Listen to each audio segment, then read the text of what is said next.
That's the mindfulness of feeling, Vedananupassana.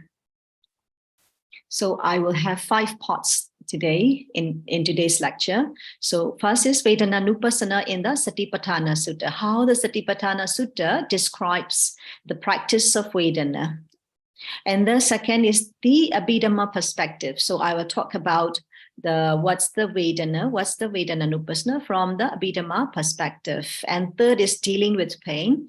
And the fourth is mindfulness of feelings, daily life practice. So that is about the daily life practice. And the last one is tools for practice in daily life. So in Satipatthana Sutta, as you all know, we have the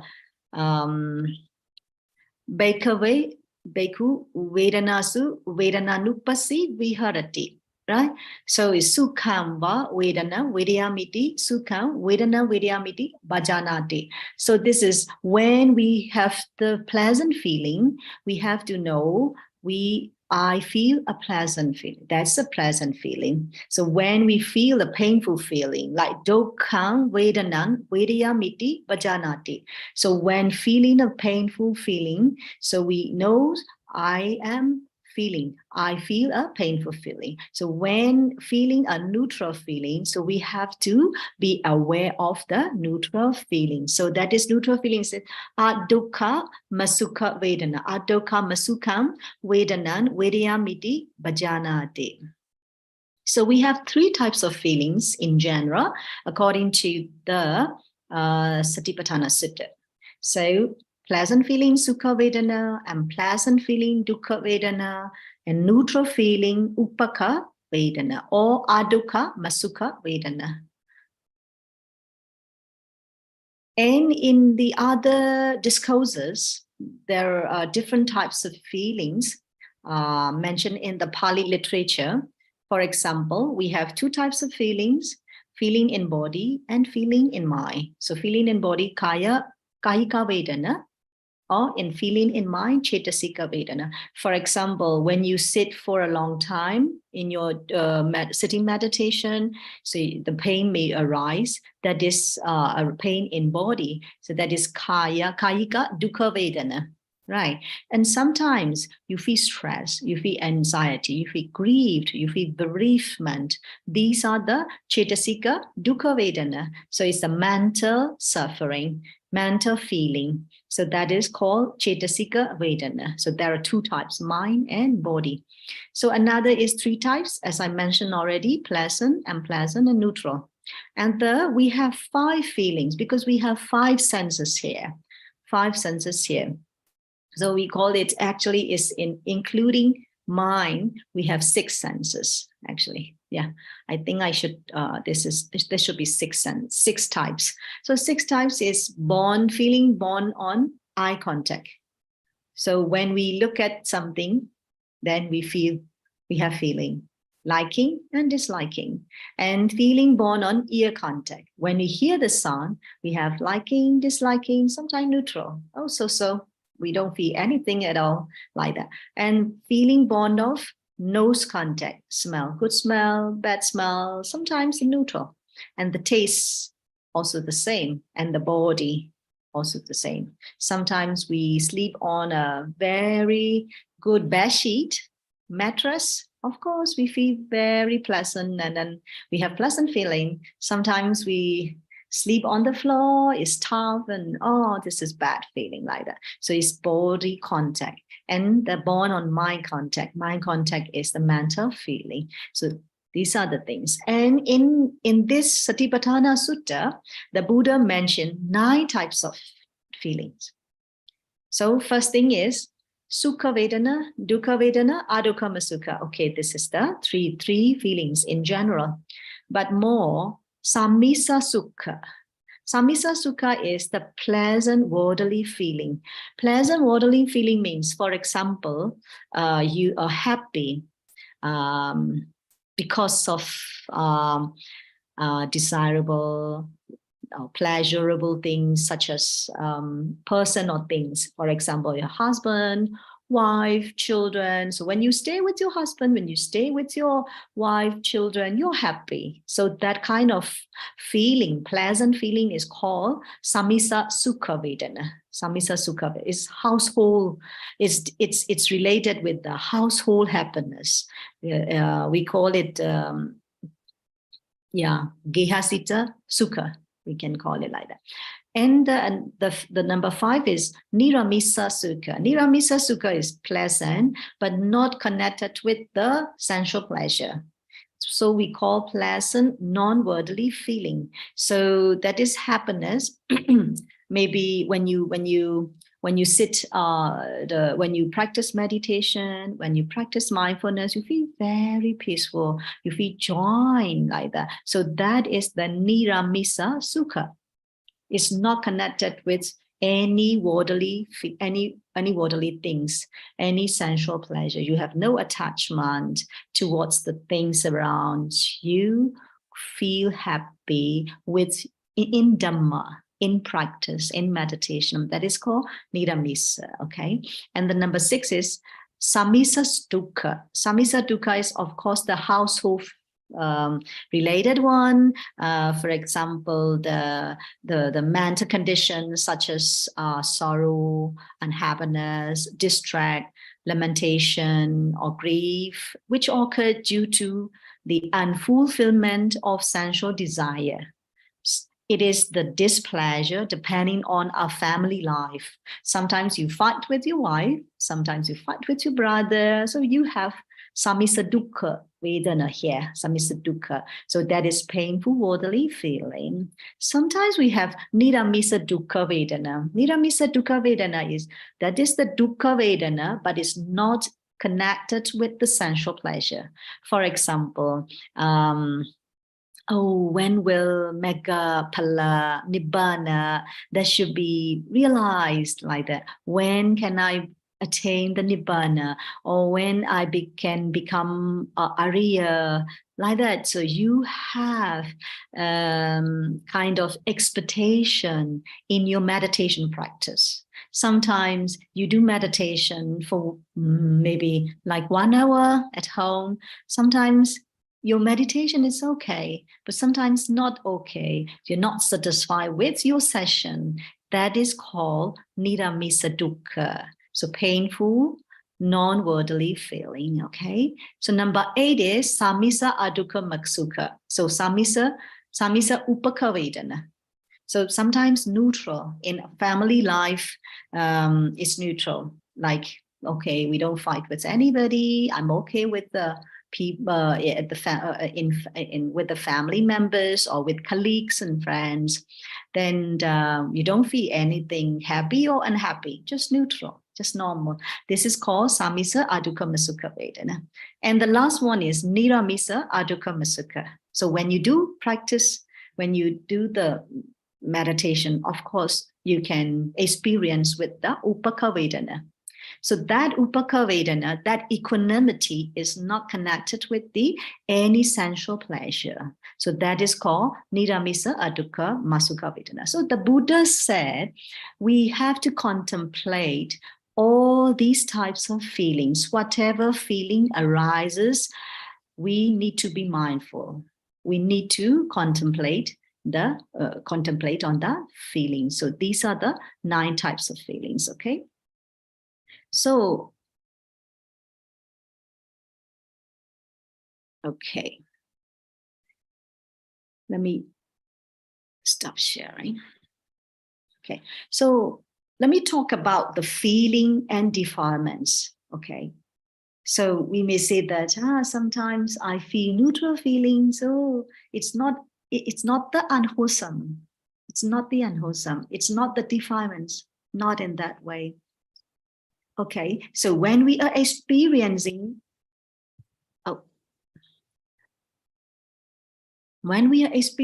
pleasant feeling, so we have the tendency to react with the desire, clinging, wanting to keep that good condition or good feeling, and we want to have more and more.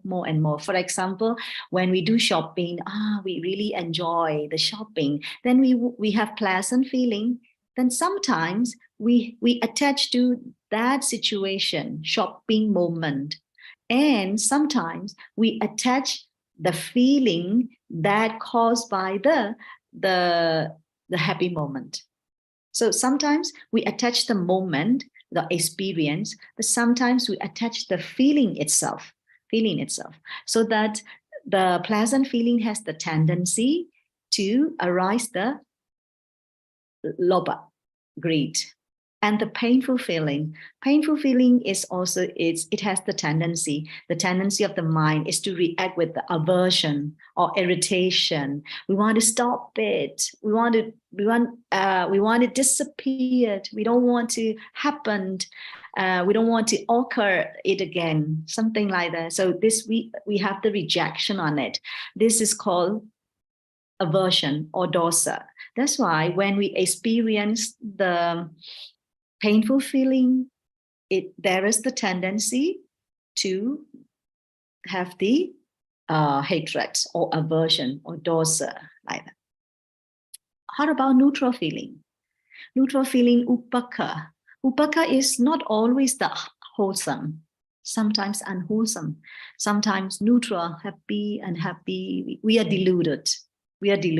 Although we don't have dosa or lobha, but we have moha. So that in the case of neutral feelings, the mind tends to get bored and search for some more entertaining distractions. So you may have that experience. Sometimes we watch one movie or one YouTube, then you feel bored. You have no excitement. Then you look for another exciting movies, and you look for another exciting YouTube or news, like that. So these are the relationship between the feeling and the defilements, lobha, dosa, moha. Okay, let me share again the slides. Okay, you can see these slides. Here we have 5 senses. Okay, 5 senses. We have ear, nose, eye, and the body, and the tongue, like that. So we have 5 senses. So within these 5 senses, we can have 3 types of feelings: pleasant, unpleasant, and neutral. It's happening all the time. If you're not mindful, if you don't have sati, then these are happening all the time. Sometimes we have lobha, sometimes we have dosa, sometimes we have moha, like that. So we have kind of if we are not mindful, we have stress, pain, suffering, depression all the time. Because very beginning, the auto mind is working, like auto mind is auto reaction, right? Auto reaction. Okay, we don't like this person. Then we have the pain, or we have the unpleasant feeling. Then we are not mindful. We cannot control. We cannot manage it. Then it go on to the stress, or depression, or scared, or unhappiness, something like that. So this is our daily life. We are so messed up with the negative emotions or negative feelings, like that. So we need to have mindfulness. We need to practice mindfulness in daily life to have neat and tidy mind, neat and tidy life, like that. Okay, so the Satipatthana Sutta has key messages. These are like, we need to practice contemplation of feeling or mindfulness of feeling repeatedly. Feeling as feeling. Then gradually we will notice that the nature of arising and nature of passing away, and nature of both arising and passing away of the feeling. Then what we can practice is, we can practice internally and externally. So what we call is in the sutta, in the Satipatthana Sutta, iti ijjatanva bahedava vedanasu vedananupassana viharati. So Ijjadanwa, Bahidawa. Ijjadanwa internally, Bahidawa externally. Or Ijjata Bahidawa, Vedanasu, Vedananupassana. Both internally and externally, we need to know feeling as feeling like that. Then also, we have the Samudaya Dhammanupassiva, Vaya Dhammanupassiva. Samudaya means is arising. Vaya means passing away. So Samudaya Vaya. So we have to notice that we have to contemplate the nature of the arising and passing away. And very important 4 messages are here. We have to practice ardently. So adapi, and then clearly knowing or fully aware is sampajana. Adapi sampajano satima vinaya loke abhijja domanassa. So adapi is we need to put much effort. We have to practice ardently, and we have to try to be fully aware of the feeling. And then satima is we have to be mindful. Then we will be free from desire and discontent. Vinaya loke abhijja domanassa. So these are the key messages in the Satipatthana Sutta. That's why, so we can try to memorize some easy steps. First step is we have to aware of the feelings. So maybe if you want to, if you can be aware of 2 feelings in mind or feelings in body. So it's 2 feelings or 3 feelings, pleasant, unpleasant, neutral. And the 9 feelings. So samisa, niramisa, so all these things. So 9 feelings. So this is the first steps. Second step is awareness of the feeling, both internally and externally. Okay, internally, externally, and internally and externally together. So internally means in regard to ourselves, our feelings. Okay, externally means in regard to others. Oh, I have painful feeling. He must have painful as well. We are the same. This is the universal truth like that. So we can have the compassion towards others like that. If you don't understand internally and externally, you may think that I am painful, I am poor, I am the one who is suffering. They are not suffering like that, but actually not. We have the same nature. Each and every one of us has the same nature. So we need to understand, we need to contemplate internally and externally. And the third step is awareness of arising and passing away of feelings. Samudaya Dhamma, Vaya Dhamma. Okay? And the last part is, so with a full measure of mindfulness and knowledge. So one dwells independent and without being attached to anything in the world. So here, Panna, Sati and Panna are very important. Sati alone, mindfulness alone is not enough. You need knowledge. You need the wisdom. This is very, very important. So we can discuss about it later. Okay, so in each steps, you must check your attitude. Attitude must be, feelings are just feelings, not mine, not I, not self. Just, they are just phenomena.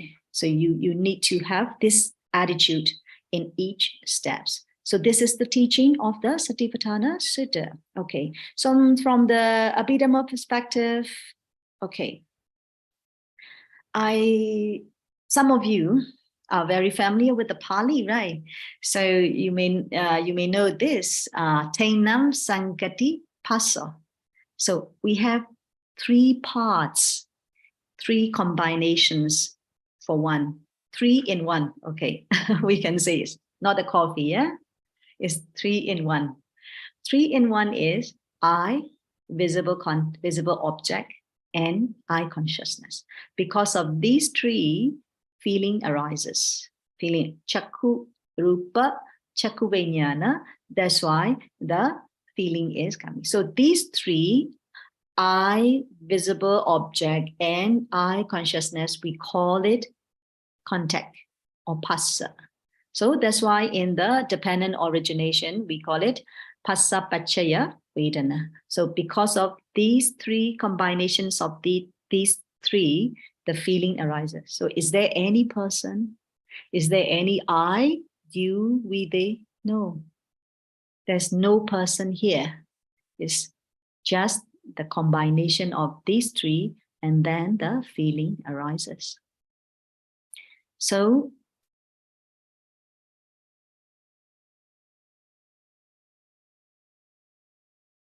okay, so the feeling arises due to contact, right? So we have 6 senses. We have eye, so eye and object contact, then eye consciousness arise. So combination of the three, feeling, mental feeling. Then, for example, like sound and ear. So the ear consciousness arises. Then feeling arises. We have liking or disliking towards the sound, something like that. Yeah. So that's why if we understand the process, oh, this is the phenomena, this is the nature, if we understand the process this way, this is the right view. It's not because of me, it's not because of you, it's not because of him. Feeling arises due to the contact of these 3 things. This is right thinking, samma ditti and samma sankappa. So there is no you, there is no I, there's no doer. There's no doer. That is the natural phenomenon. So this is the Buddhist way of seeing the things, seeing the feelings. Okay. So based on our 5 senses, so we have liking, disliking. Sometimes we have neutral feeling like that. So let me show you this. Okay. So I think India is as how to call, is a very India has a very good artwork of the clay, right? It's a clay pot, and you use a lot for yoga and things. You use the clay pot, right? So you see the very nice clay pot. Okay, so you check your feeling. You have liking or disliking, okay, or judgment. Maybe you may have judgment as well. Okay, how about this? Who made this? Why it's happened like this? Then check your feeling. You have liking or disliking. This is the scene. This is the mental object. Oh, sorry, this is the visible object. You look at with your eyes. Then you have the eye consciousness. Then you have the feeling. Different object, different feeling. Okay, so you have, if you don't have the mindfulness, you have these kind of things, lobha, dosa, and moha, like that. Okay, sometimes you are happy with your partner, you have very happy life, very happy moment, so happy. You have the kind of the eye consciousness and the pleasant feeling born on eye contact. Okay, you look at your partner, so happy. And the feeling born on the ear contact. Oh, you hear the sound of your partner, voice of your partners. You're so peaceful. You're so happy like that. And you have the kind of the bodily touchings, and you have pleasant feeling. And you have the smell of your partner, bodily smell. Oh, you like it. So you have these kinds of happiness, right? While you are okay with your partner. How about when you say goodbye to him or to her at the departure time? Then you feel opposite feelings, right? So you have painful in mind, and then you have sadness and things like that. So from the Abhidhamma perspective, it is very, very dangerous. Our life is very, very dangerous if we are not mindful in every moment. You have heard of the Javana, 7 Javana in the mental states, mental process. Each mental process, we have 7 Javana. 7 mind moments are powerful mind moments. These are very important. If we don't have right thinking, right view, right mindfulness, so we observe the object, we observe the situation in daily life without right thinking or right view or mindfulness. And we have greed, for example. So greed is 7 times. 1, 2, 3, 4, 5, 6, 7. Then 7 times. So what are the resultants of these mind moment? We call Chittakana mind moments. So these mind moments are very powerful. We call Javana, 7 Javanas are very powerful. First Javana can affect present life. So for example, you have greed, you have the akusala mind, then it will result in this present life. And the middle 5 moment, 5 mind moment, 2, 3, 4, 5, 6. So any from third life throughout your entire existence until you attain the nibbana, until your liberation. So we don't know. This is random. So all the resultants, the karma resultants, karmic resultants, it can come anytime. So these are, we are trying to investing every moment, investing your either wholesome or unwholesome deeds, your what to call is, these are like the seeds, seeds, wholesome seeds, unwholesome seeds. So we don't know when it will become a plant. We are putting the seeds in this every moment. So the last mind moment, it can affect the next life, second life. So this is present life, and our second life means our next life. And the middle 5 are from third life up to our liberation. That's why every moment is very, very important. We have to check whether we are staying with greed or anger or delusion. We need to check all the time. So because of our painful feeling, we have anger. Because of our pleasant feeling, we have greed. And because of neutral feeling, we have delusion. So if you are living in your life, in your daily life without mindfulness, how dangerous it is. How dangerous it is. Okay. So I like to remind that. Okay, so the third part is dealing with the pain. So I have heard some people in your discussion, and some of you have raised the questions that how we should deal with the negative emotions while we are talking, or maybe while we are doing daily activities. Okay, I'm going to share this session. Okay, so you have 2 types of painful feelings, right? Bodily unpleasant, you have the pain in your body, or mentally unpleasant, you have unhappy moments in daily life. So what we have to do is we have to permit ourselves to feel sad or happiness. So we have to realize that good day or bad day are both a normal part of life. So sometimes we may have pain, sometimes we may have the happiness, like this.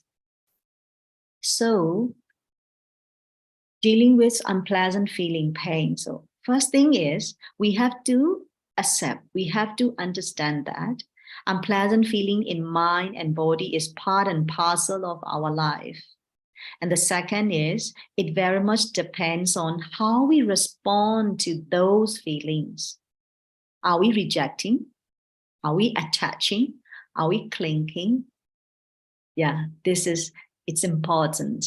And the third is our attitude and our understanding towards the unpleasant feeling. So here we may have one question: how can we attach? How can we happen the attachment while we are experiencing the unpleasant feeling? Of course we can. We are attaching, we are clinging back to the pleasant feeling. We are rejecting the unpleasant feeling. At the same time, we are expanding, we are grasping the pleasant feeling that we have experienced in the past. So these are things. That's why we need to check our attitude and our understanding towards that pain. And if we have the wrong attitude, wrong understanding, so we have the tendency to respond to those pain with dosa. So then the consequences should be unhappiness, stress, anxiety, and finally lamentation or depression, something like that. Okay, so that's why when you deal with the feeling, so the most important thing is right view. Right view, sammaditthi, is very, very important. Very important. And we can say right understanding as well. So we need to check our mind for if that is mindfulness present or not, or is the defilement present or not. So we need to check all the time. Okay. So when you deal with the pain, so you need to check your thinking or your thoughts and attitudes. Because of your thoughts, it becomes problem. For example, when you meet with someone and you talk to someone, okay, you're practicing mindfulness, you know already here the pain, unpleasant feeling arises in your mind. You notice that. But if you don't check your attitude, if you don't check your thinking, then mindfulness alone is not enough. You know, but you don't know what to do. You don't know how to cope with that. You don't know how to manage it. So you need to check attitude. Okay, why am I happening like this? Why he is saying like this? Something like that. So you need to try to manage your negative thoughts and emotions at that moment mindfully, so that you need sati and panya, and mindfulness and wisdom working together. This is very important. Okay, right view is panya, no? Right view is the training of wisdom, no? In the Noble Eightfold Path. Okay, so when we look at a pain, for example, you're doing a sitting meditation, then you have pain. Don't look at the pain immediately. Just check your mind. Your mind has a reaction. Your mind has the reaction. This is very neutral.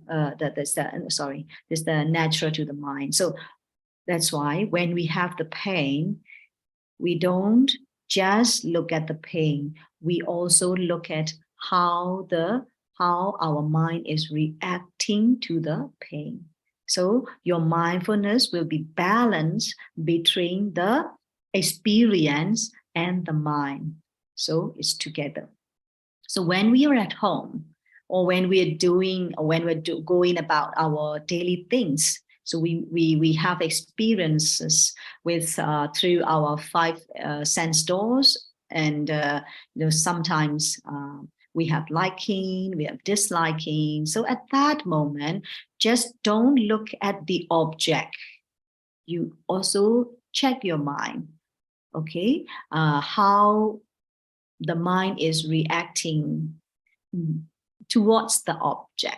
So we react by liking or disliking, like that. So this is the habit of the mind. So if you check the nature of the mind, you can understand the nature of the feeling. Okay, nature of the feeling. So this is the thing. And okay, so here comes your duty.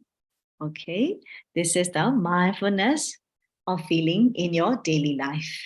Okay, so as I have mentioned already in last week, we can be mindful at any time, anywhere, and any posture.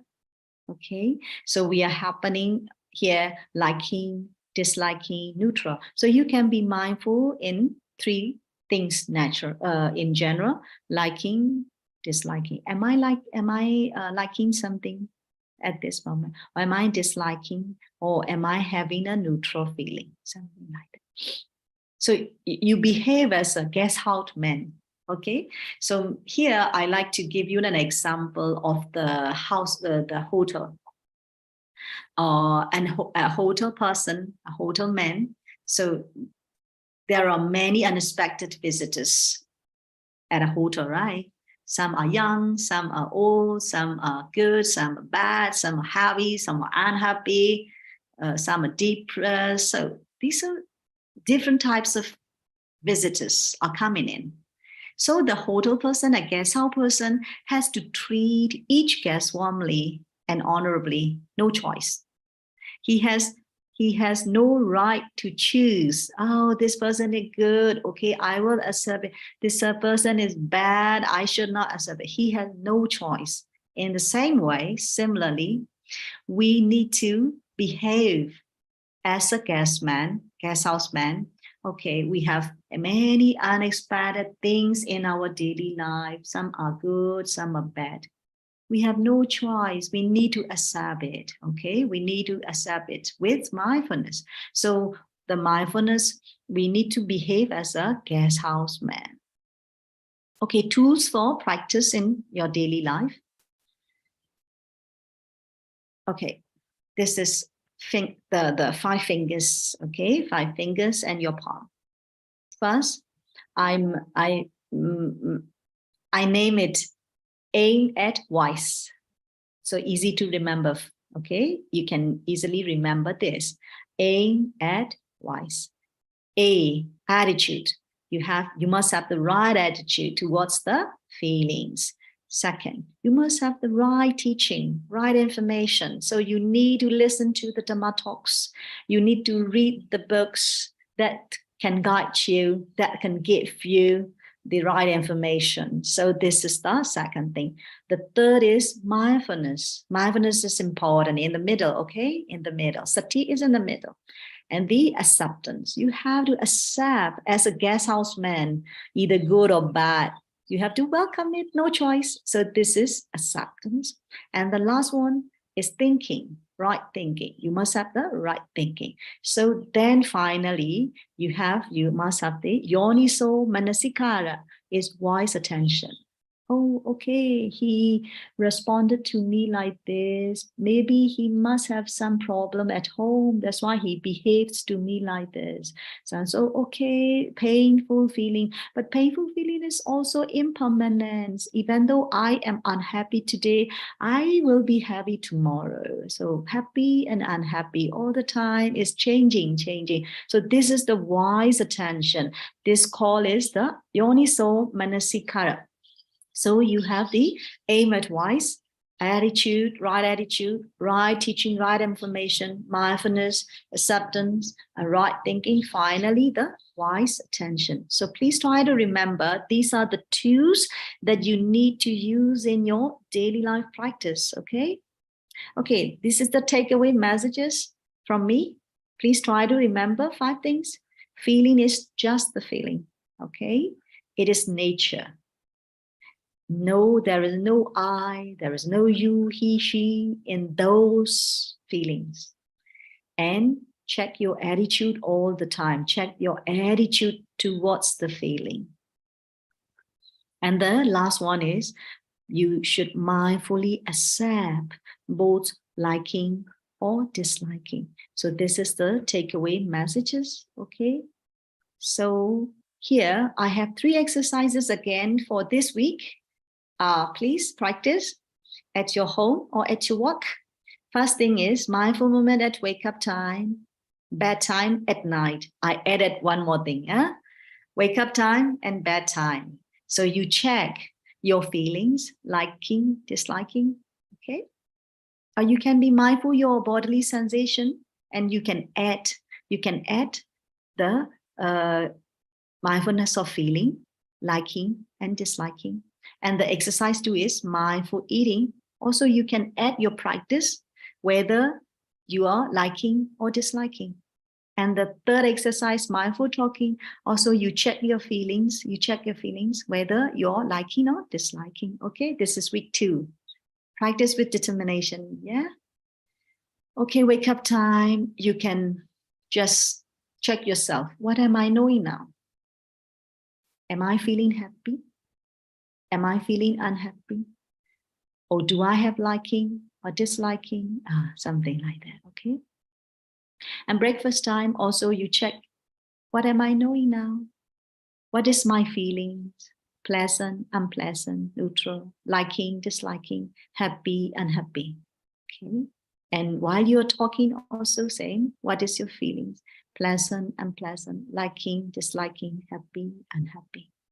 Okay. So while you're talking, you can check, am I having pleasant feeling or unpleasant feeling or neutral feeling, liking, disliking? So you can practice in that way. Okay, finally, it's time for you to write the mindfulness diary. So some of you have already shared the mindfulness diary. I really appreciate that. Here, I will show you this example, okay? So you can just write in this way. So date, wake up time, eating time, talking time. And then finally, if you have the sitting meditation, you can also add the sitting meditation. How many minutes, how many hours you have practiced. So wake up time, you can write down a short form, your experience, how you practice, and ET time, also saying, and talking time. So you have okay, Sunday, Monday, Tuesday, Wednesday, Thursday, Friday, Saturday. Okay, 7 days you have. Okay, so these are the things. So that's all for today. Thank you very much for your listening. And I talk a lot again.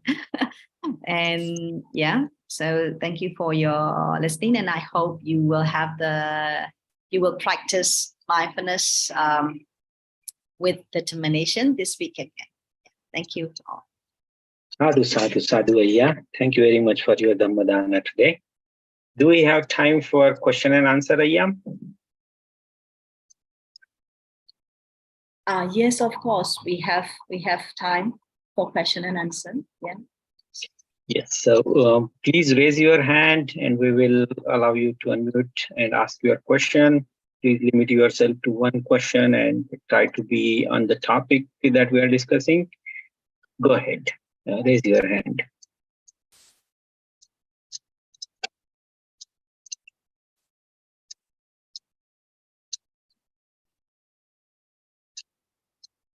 I'm reading it through the chat window right now, Ayya. So the question is, what is Vijnana?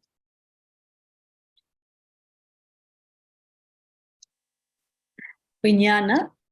Yes, we talked about feelings, we talked about objects coming in. What is Vijnana? Vijnana is, you mean the consciousness? Yes, yeah. So the Pali term Vijnana, what is it? Okay. Yeah. Vijnana is simply we can call is mind, chitta or Vijnana or mana. So these are the synonyms. So it's the mind. Okay, yeah. One other question is, why third and sixth Javana, Chitta, Khana are not important? Are important or not important? Are not important. Oh, I said important. Okay, well, thank you, Ayya.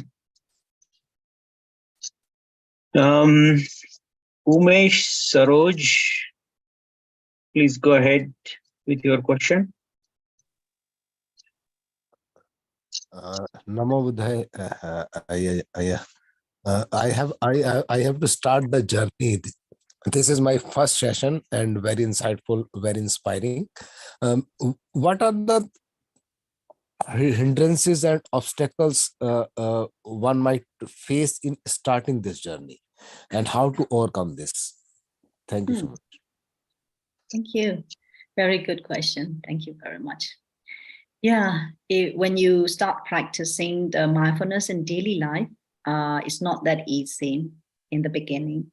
So that's why I mentioned that you need the determination, you need the commitment.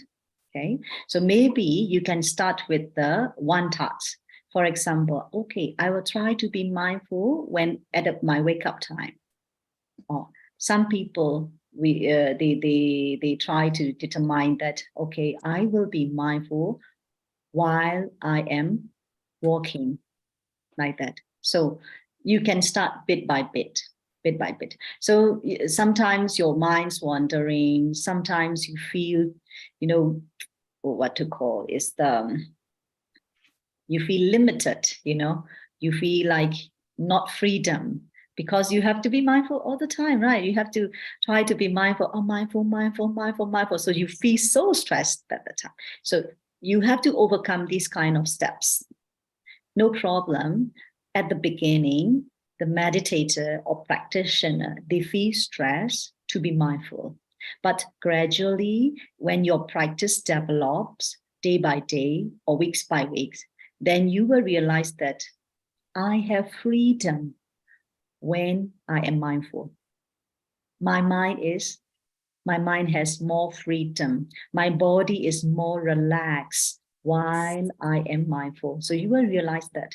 But in the beginning, you feel stressed and you feel like limited, rigid. I have to be mindful. I cannot be mindful. Why, like that. So please try to be patient. Just bit by bit, puzzle by puzzle. Okay. Finally, you will have a big picture with full of puzzles. Thank you so much. There are a lot of distractions in the starting, no? So how Of course. we have to keep track on all the distractions also. Sure. So the regular practice, consistency is very important. Regularity is very important. If you practice on and off, so there's no improvement. So you need to, for me, I don't mind you sit 5 minutes meditation, or you practice 5 minutes mindfulness. I don't mind. You don't need to, you don't need to target, you don't need to set your goal like, I must sit 1 hour a day. Then finally you have on and off practice, then it's gone. But you have 5 minutes every day. If you practice 5 minutes every day, then you practice regularly, then your progress is going on. This is very important. Thank you very much, Ayya. Ashok Kumar, please go ahead with your question. Namo Buddhaya, Ayya. My question is about, you spoke about attitude here very clearly, how we should approach things. But there is some kind of a conflict probably in my mind.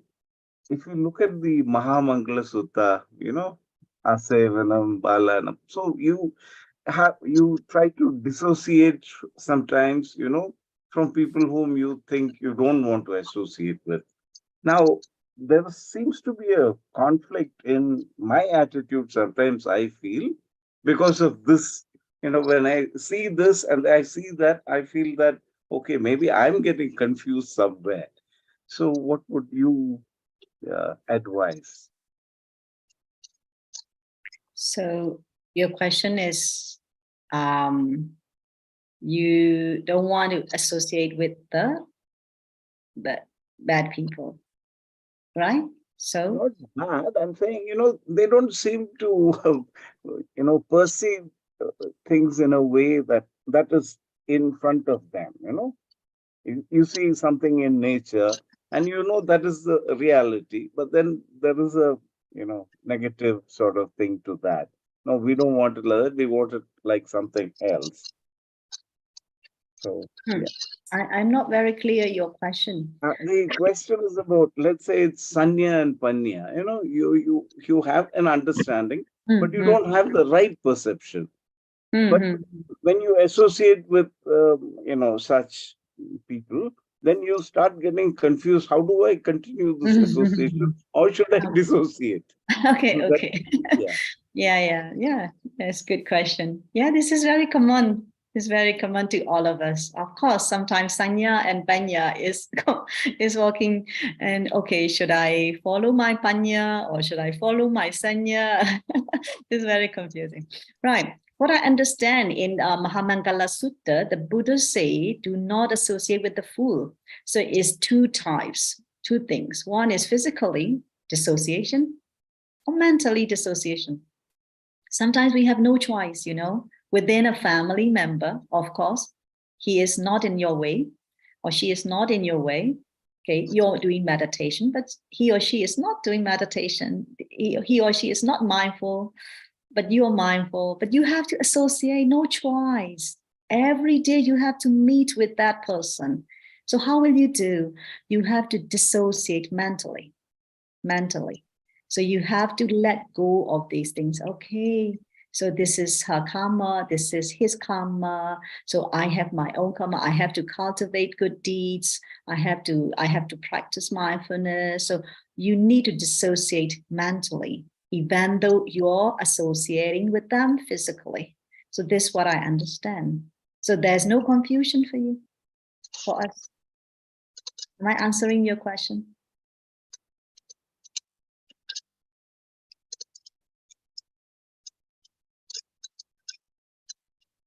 Thank you. I think you have answered the question. Though, of course, still, I think, like you said, with practice only this can be corrected. Yeah.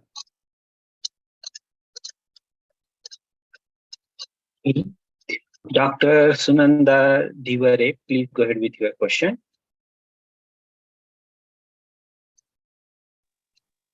Namo Buddhaya. I'm Dr. Sunanda. I have a question. When the fetus is growing in the mother's womb, it is growing as a part of the mother's body. And when the fetus is born, when it comes in contact with the atmosphere, so he gets first of a consciousness, and then the fetus start crying. So that is the point where he gets the consciousness. Am I right? I just want your explanation on this. There are different interpretations on this case. Some have the kind of the baby cries at the very first moment after being born, because he is afraid of, I have to face this suffering wall like that. Like that. So this is just some interpretations in Myanmar.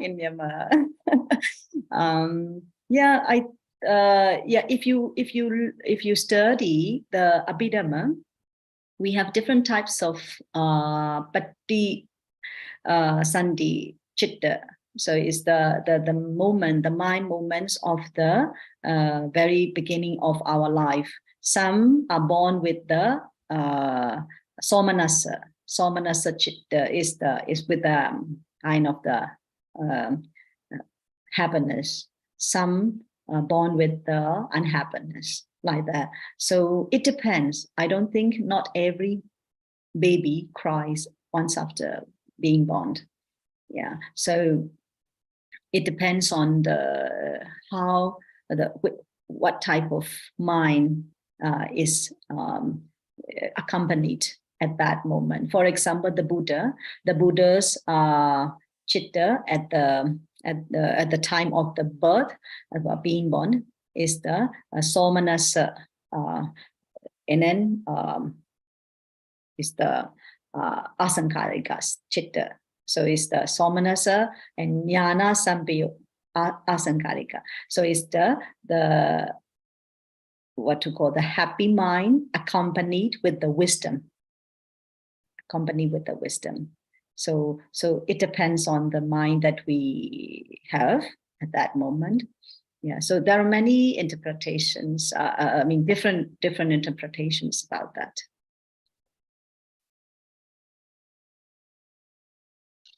Thank you, Ayya. Your next question is coming from Eileen I.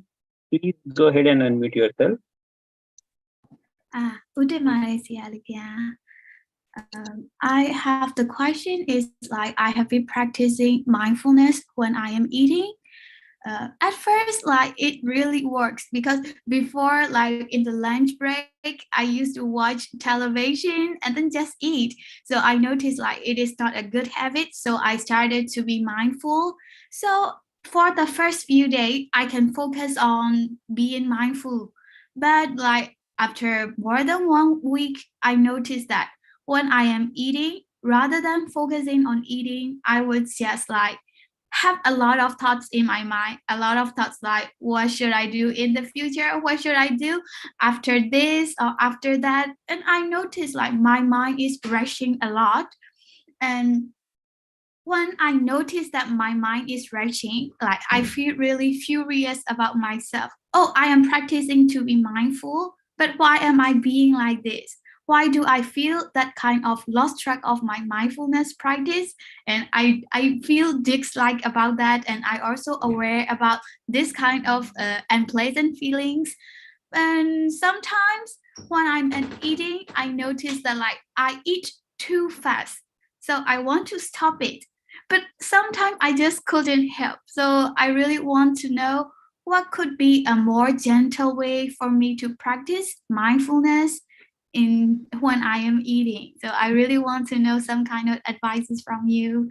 Thank you so much. Okay, thank you very much. It's a good question. Yeah, there's many ways to practice mindfulness of eating. While you're eating, as I mentioned, if you happen like you're not satisfied with your practice, why am I not mindful?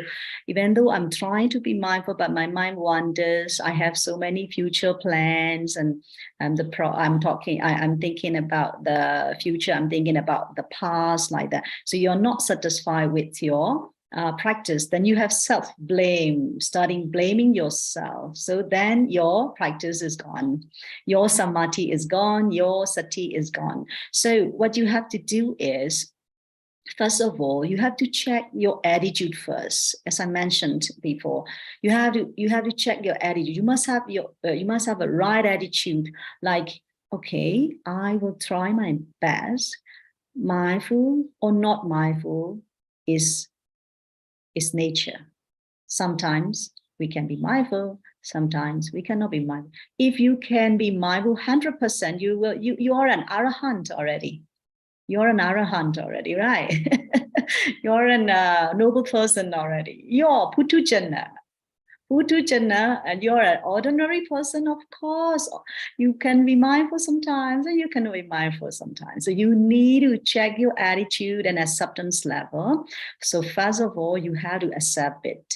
The second thing is, if you want to develop your mindful easily, you should not force yourself. I must be mindful. I must be mindful. Bite by bite. Don't force yourself. Just share your merits, or just practice mudita. Okay, I am, for example, I'm drinking, okay, water, right? Okay, I share metta, I send my merit to those who made this cup beautiful. Oh, they have a lot of effort here. A lot of effort. They have created the idea. They have developed the ideas. They have some creations. They have artworks. They have put a lot of effort in here. And then I drink water. Of course, this water comes from the tap, okay, and comes from the water dam. So there are many people who put their hard working, their efforts in this water, in this cup. So you can start sharing metta, or you can start practicing mudita while you're eating. Then your mind will not wander, mind will not moving from here to there.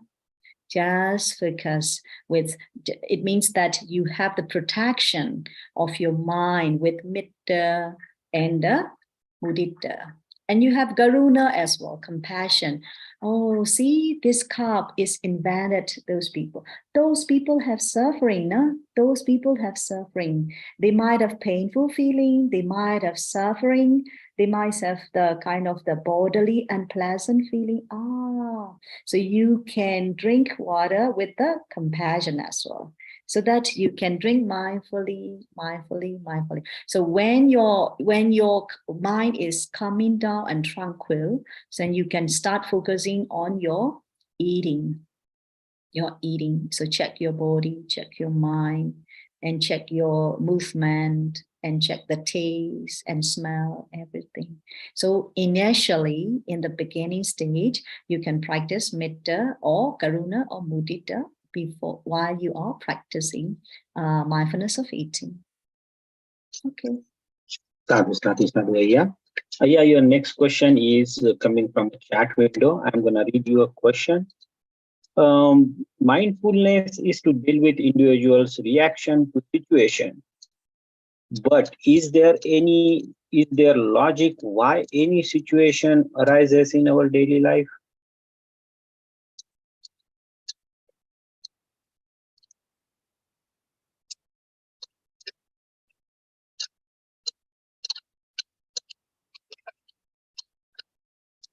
I'm sorry, I don't get the point, sorry.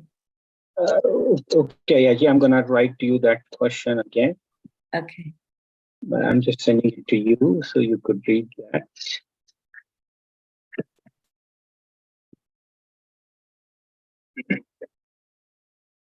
Oh, okay. Mindfulness is to deal with individuals' reaction to situation, but is there logic why any situation arises in our daily life?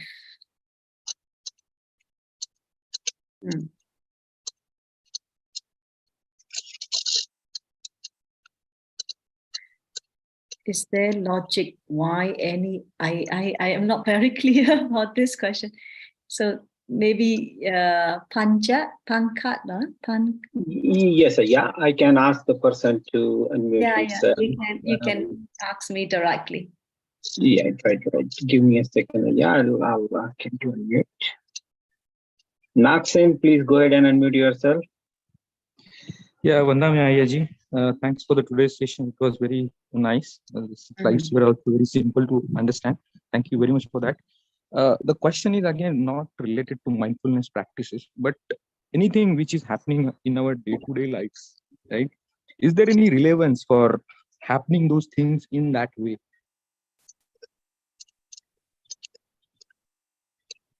Because by doing a mindful practice, I can control my reaction to that particular situation at some extent. But something which is happening, is there any logic? Like if I sense anything from my eyes, by my ear, or the 5 things what you mentioned, why I'm sensing that? Oh, okay. Yeah. Okay, so we have if I have time, I want to show you one video, but we have limited time. Autopilot mind. Have you heard of autopilot mind? So the logic behind all our daily life activities, there's the autopilot. For example, when you see food that you like, then you automatically try to react liking, and you try to react with the grasping mind, something like that. So these are the autopilots that we have. Sometimes somebody is talking bad things about you and you hear about that, then you have anger. It's the autopilot mind. It's the autopilot mind. You're not either you're creating that mind or not. It's automatically we have anger and greed, attachment, something. These are the autopilot mechanism. In Buddhism, in Abhidhamma, we can call it anusaya kilesa. It's a latent tendency that we have buried in our previous times. So it's already automatically appeared. So that's why in mindfulness practice, you should not force yourself. I should react in that way. I should not react in that way. You don't need to decide that way. You just try to check mindfully. Look at, observe mindfully. These autopilots will come up. It's a attachment or anger or whatever, delusions or whatever. You just try to be mindful. You just try to observe those phenomena, so that then gradually the mindfulness develops. Then the wisdom will also come together with the mindfulness. Then you will have the decision at that moment, automatically, automatically. Oh, you should not react in that way. You should react in that way. So there's no creation, there's no sankhara. No? At that moment, there's no sankhara, there's no personal effort. That is only not personal energy, personal effort. There's only the Dhamma, the walk of Dhamma, the walk of Dhamma, the walk of the wisdom, the walk of Panna, like that. Am I answering your question? Sadhu, Ayya. Ayya, one question came which is related to our earlier question, and this is coming from the slide you mentioned. You have shown chakku and an object, and then chakku vinyana. So the question is, what is the difference between chakku and chakku vinyana? And although we understand vinyana as consciousness, what is the chakku vinyana and vinyana? Are they same, similar, likewise, different? Can you please comment on that slide a little more and explain the difference between chakku vinyana? Okay, thank you. And vinyana and chakku vinyana too. Are they two different? I see. Okay. So chakku is I, no? Chakku is I, and the chakku vinyana is I consciousness. So I is object, I is physical, is the physical, is the matter, right? The chakku vinyana, I consciousness, is the mind, nama, and the chakku I is the rupa, like that. So it's different. And vinyana and chakku vinyana. Vinyana is just the mind, just the consciousness. Chakku vinyana is I consciousness. So we have different types of consciousness in our body. In our body. For example, if you have the ear, so you cannot see by ear, no? Right? You can listen to the sound only. The function of the ear is hearing the sound, not the seeing. No? This cannot perform the seeing, right? So that ear consciousness, so when you hear the sound, the ear consciousness arises. So this is another type of vinyana. And the nose, it has the function to detect the smell, right? Detect the smell. There's no function to detect the physical body, physical object. So this is the nose and the smell. So that we have we call it the nose consciousness. So that we have consciousness is the mind. I consciousness is one of the consciousnesses. So vinyana and I, chakku vinyana is different. Vinyana is in general, and chakku vinyana is the mind, which is related to the I.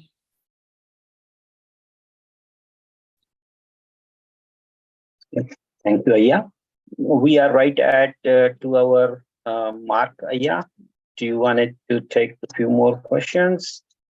I just wanted to remind here everybody that I kept the questions where people ask, explain that concept again, or something like that. Then we are live streaming these sessions, and we will put it onto the YouTube channel, so you can revisit and recheck that. So I avoided going into those questions again. Yeah, do you want to take a few more? Yes, Let me. yes, please. Okay. Your next question, Praveen Thaide, please go ahead and ask your question, sir. Thank you, Dal. Vandami Ayyaji, Namo Buddhaya. Ayyaji, I have a question about, if someone falls into the trap of sensations, what can be done? So my question is a little lengthy, so I request you to give me some time. Maybe I can explain you what happens to me. Like 4 years back, I went to Vipassana Shibir, wherein it was my first Shibir. I was not aware like what is to be done. And it is on the third day, like till 3 days, we observe the breath and just try to calm down. So from fourth day, we start looking at the sensation. So being a new, I was not knowing the thing. So I could see that in this 10-day Vipassana Shibir, the subtle state of mind wherein no thoughts, that state I could observe. It was very pleasant and very, it is not easy to explain the words. So much of pleasure was in that session. But somehow like I got fall into the trap of sensation wherein I could see that nowadays also in my real life, when I close my eyes and when I observe the breath for 10-15 minutes, automatically my mind focus on the sensations, and mostly in the head. Like when I close eyes for 10 minutes, automatically at the center of my head, it start pulsating like a tide come in the waves and hitting the shore. And then my mind becomes so agitated. So my anger level, my patience and everything I lost. So when I say the person before 4 years and the person after 4 years completely changed, I am now got very habitual to the anger. I lost my patience, and even though I try to be in mindfulness, I cannot look at the sensation with equanimity. So that is the like I'm suffering from that situation from last 4 years. I try to calm down, but I'm not getting no success. Like what is to be done? So literature part is okay, that like we have to be calm, we have to be cool, but somehow when the tides comes to the mind, how to deal with that? It's like an ocean and we cannot control that emotions. We ask our mind not to react, not to respond, not to do something, but somehow like it is beyond that one. So my question is like how to get rid of things trapping into the sensation.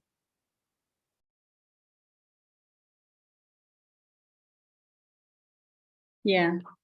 Okay. This is also a common problem to the meditators in my yogi in Myanmar. Also, sometimes they report to me that this kind of situation. Some have the tightness in heart area. Some has tightness in the head area, like that. So what you can do is, I am not sure you have practiced the other meditation methods, for example, Vedananupassana or Metta Bhavana or something like that. I think if possible, you can start with the Anapana, breathing, mindfulness of breathing is okay. But once your meditation object is moved to the sensations, then you can stop. Then you can start practicing like Vedananupassana, the recollection of the Buddha's quality, or you can practice the Metta Bhavana, loving kindness meditation, something like that. That it will be helpful for you. Then you can cool down yourself. Then you can just move to your sensation, whether you can be patient with your pain or the tightness or unpleasant feeling, bodily feeling. So you can try to check. So there are two types of method in dealing with the pain. Okay, so you have physical pain, then it becomes mental pain. So these are two types of methods, two types of approaches: fight or flight response. So I will share with your group if you are interested. I have already talked about it for the Dhamma USA group in Sri Lanka temple in the US. So I talk about fight and flight response to the negative feelings or painful feelings. So you have two ways. when you have the painful feeling or you have the anger or agitation, then fight. Fight means if your mindfulness or if your concentration is strong enough, okay, you observe directly. You observe directly that pain. Okay, no problem. Come, pain. Okay, welcome. Just look at with your using your powers, mindfulness and concentration from your anapana meditation. So you just observe directly. Then the pain may be decrease. But if you have no strength, you are just in a hurry and in a busy life and just sit meditation suddenly, then you need to use the second method, is the flight. Flight method means you forget about that pain, just ignore it, and then you can practice mindfulness of breathing, or you can practice Metta Bhavana, or you can practice the Buddha Nosati, the other objects. You don't look at the tightness in your head. Just change the object. That is called flight response. We call it Vedana Vikambetava. It means that you are changing the object. But the flight doesn't mean you are running away from the meditation. Oh, give up. No problem. No way. I cannot do anything. I have been practicing for 4 years. How come I cannot overcome this kind of situation? Then you give up. That's not the thing. It doesn't mean the flight in Buddhist way. So the flight means you change the object. Why? You change the object, you try to develop mindfulness and concentration, sati, samadhi, panya. You try to develop, then you will come and fight your pain, fight your barrier. Okay? So my suggestion is, first thing, you try to practice other meditation rather than looking at the sensation all the time. The second is you use fight and flight responses during your meditation. Okay, I hope it helps. Thank you. Thank you, Ayya ji. We are about 7 minutes over. Do you want to take a couple of more questions, Ayya? 1, 2. I think one more question, I think. Okay, Ayya. So I'm going to read this question from the chat window. So this question, I'm going to read the question to you, Ayya. I am doing pest control business from last 25 years and also practicing Vipassana meditation from last 13 years. I find it difficult to go on with this killing business, but I am also afraid of financial crisis. Please guide.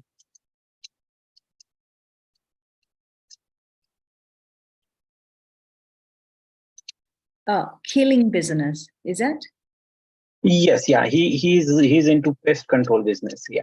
Oh, I see.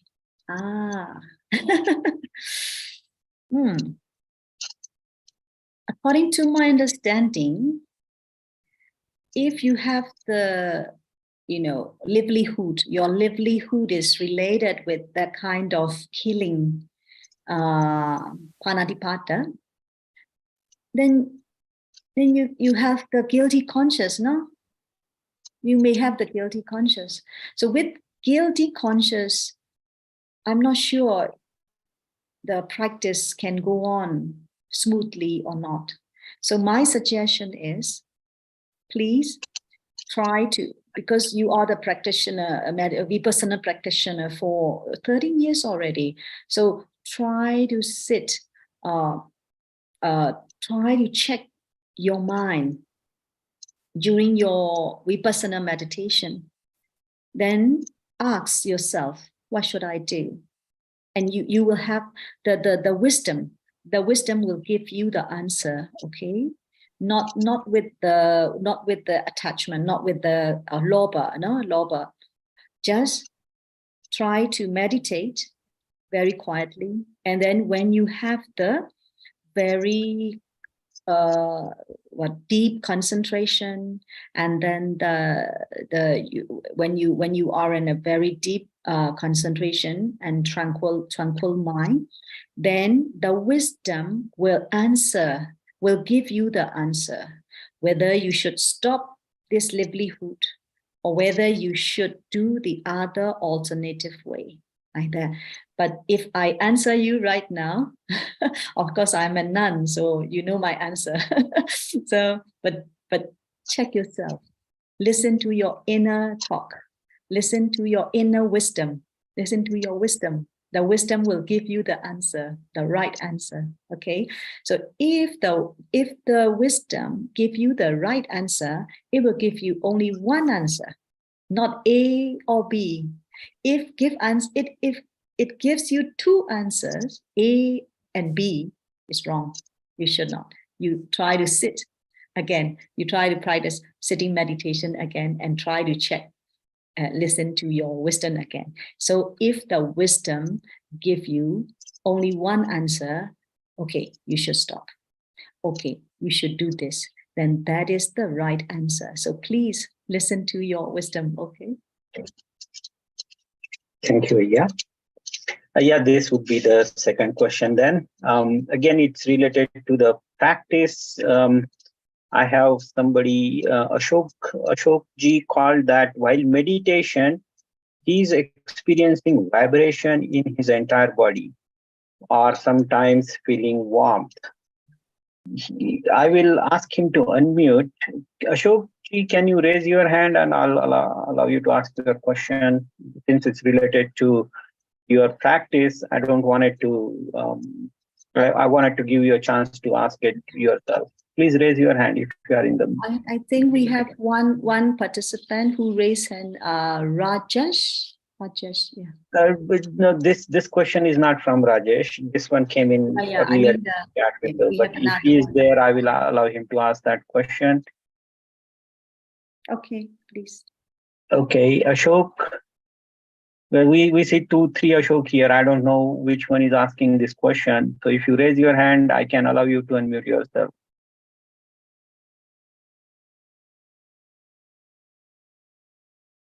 Okay, Ayya, I don't think he is. For the second. Hello, you will have to ask for the second name possibly. There are, I think, 2-3 Ashoks. I think I did not ask any question. So Okay. So it is somebody else. Yeah. Okay, yeah, I do not see any more Ashok around here. No, it's not that person. Oh. Yeah. Okay, I'll let Rajesh go ahead with your question. I think there's one raised hand from Ashok Kumar. Okay, I'll unmute him. Yeah. Thank you, Archana Thai. Ashok, please go ahead.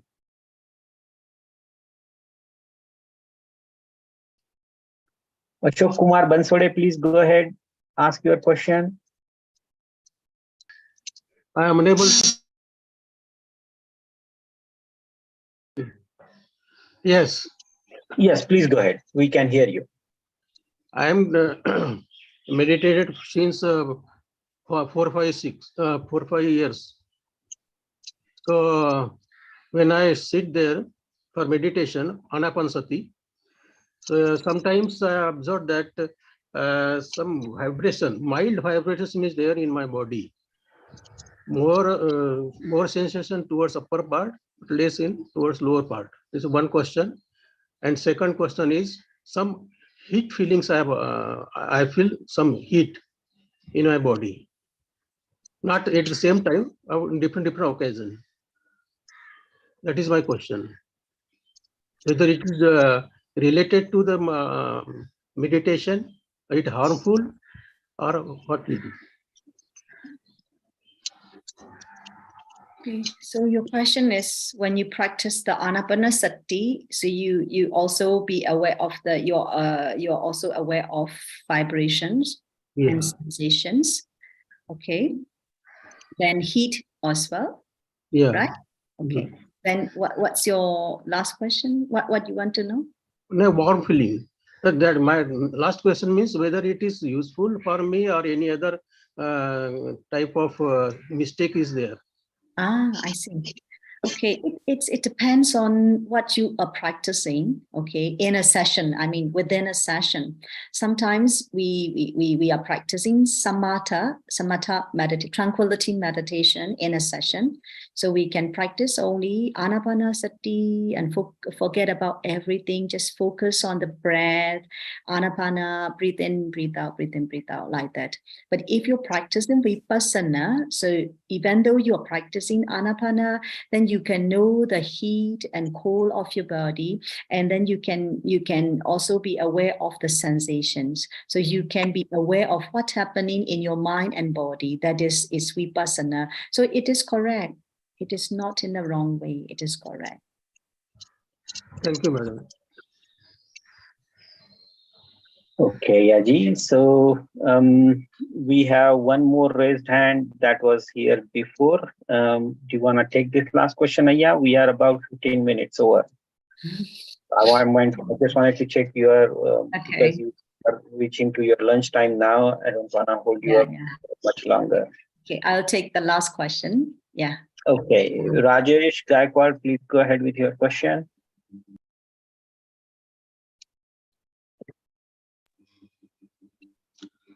Good morning to everyone. Namo Buddhaya, Namo Dhammaya, Namo Sanghaya. And good morning, Venerable Ayyaji sister. And I'm thankful to entire ANA USA team for conducting a very good sessions. And you are doing a meritorious deed. I'm from Pune. Master, very small question. Please tell more about Javana and Pradnya. And second question related to my own, that is, means I have done Shibir Goenka Guruji camp in Pune, Vipassana 3 times, but I feel very not interested in Vipassana, Anapanasati. I feel bored, but I feel very interest, and I feel very nice doing Buddhanusati, Dhammanusati, and Sanghanusati. So please guide me. Thank you. Thank you very much. Thank you. Thank you. Okay, so Javana and Panya. Yeah, Javana is the kind of as I mentioned, is the powerful mind movements. By why powerful? 7 times, no? Repeatedly 7 times. 1 time, 2 times. For example, you practice meditation 1 day and you practice repeatedly meditation 7 days, which is more powerful. Like that. So Javana movement is very important. If you have the Panya movement, okay, wisdom, mind movement, wisdom, wisdom, wisdom, wisdom, wisdom. Okay, this is only one mental process. Yeah, we have millions of mental process within a 1 second. Within a second, we have millions of mind movements. So how we can say like Panya, Panya, Panya, Panya, Panya, Panya. So 7 times, again 7 times, again 7 times. So that your Panya, your wisdom is more and more powerful, more and more powerful. So that is the kind of the Javana, 7 Javana is powerful. And in opposite, if you have Akusala, you're thinking something bad, negative thoughts, Akusala, Akusala, Akusala, Akusala, 7 times. Then we have million minds in a second, millions of akusala, like that. So that next life, second life, present life, and the future lives. So we have already planted the seed of akusala, dosa planter, dosa tree, loba tree, moha tree. So we will have the fruit, nah? So you like the mango fruit, mango or apple, okay, dosa apple or loba mango. Like that. So there is no any other person. We have done something bad in the past. We have akusala javana in the past. Then we have bad resultants this moment or in the future, something like so that javana and panya. So javana is very important. Okay, second question.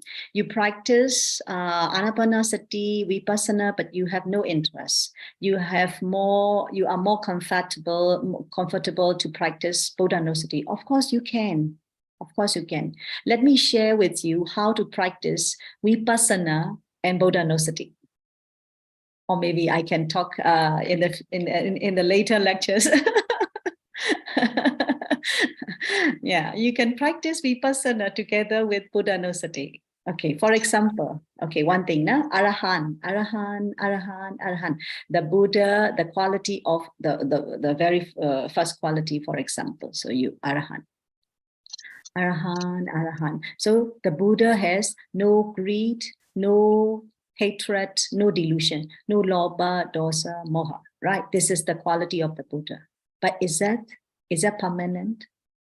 Even the Buddha himself is impermanent, so that you can contemplate impermanence of the quality of the Buddha. So the suffering, why it is impermanent, that's why suffering, that's why non-self. So anicca, dukkha, anatta towards the quality of the Buddha. So that is Bodhanosati and Vipassana. Of course you can. You know, when you go to the Ganga River, very, very famous, very popular in India, right? When I travel around India, the tourist guide always say, this is Ganga River again. This is Lucknow, also Ganga River. And then what's that? I forgot the name of the city already. So Ganga River. So if you want to go to the Ganga River, you can go to many cities, right? There are the gate, the seaport or gate is at the different cities. So you, for example, I'm not sure the things, but in Myanmar, we have the Shwedagon Pagoda. It has 4 entrances. So you can go up to the pagoda from the east entrance or the west entrance, north entrance or south entrance. Up to you. So you can practice Bodhanosati and then Vipassana. You can practice the Metta Bhavana and Vipassana. And you practice the Kasina, 10 Kasina, or the Asubha Bhavana, and then Vipassana. Of course, we can. So that I encourage you to keep on practice Bodhanosati, Dhammanosati, Sanghanosati. If you're comfortable with that, then you can practice the Vipassana later on. Thank you. Okay, I think it's enough. Sadhu, Ayya. On behalf of all the participants, I will make also Kamayachana. Ukasa Vandami Ayya. Dwarata Yena Maya Katang Sabba Aparadam Tamatume Ayya. Dutiyampi, Tatiyampi, Ukasa Vandami Ayya. Dwarata Yena Maya Katang Sabba Aparadam Tamatume Ayya. Thank you very much for your Dhammadana today, Ayya. I just wanted to remind everyone that we will be meeting again for our 3rd session. We will share the slide where the assignments were given, and please try to practice with determination. And if you can do your charts for a daily, we have few students who submitted that. But please, if you have that charts done, send it to one of the admins and we will submit those to Ayya for her analysis. With that, I just wanted to remind for the next session, we are doing next session is Chittanupassana. So this would be the 3rd session. So it's called Mindfulness of Mind. And we'll be doing that again. Please try to be on time, 7 a.m. Myanmar time. 7 a.m. India time is when we will meet next Sunday. Until we meet again, it's Namo Buddhaya to all of you. Ayya, do I have your permission to close today's session now? Yeah, shall we share merits and yes, Ayya. Yes, Ayya, please. Sadhu, sadhu, sadhu, sabbediyo vivachandu, sokoroko vinasatu. Ma deva vondondarayo sukhidi gayuko baba abiva dana sile satnecha vokabachayino satta rodamma vadandu ayuvano sukhambala. Sadhu.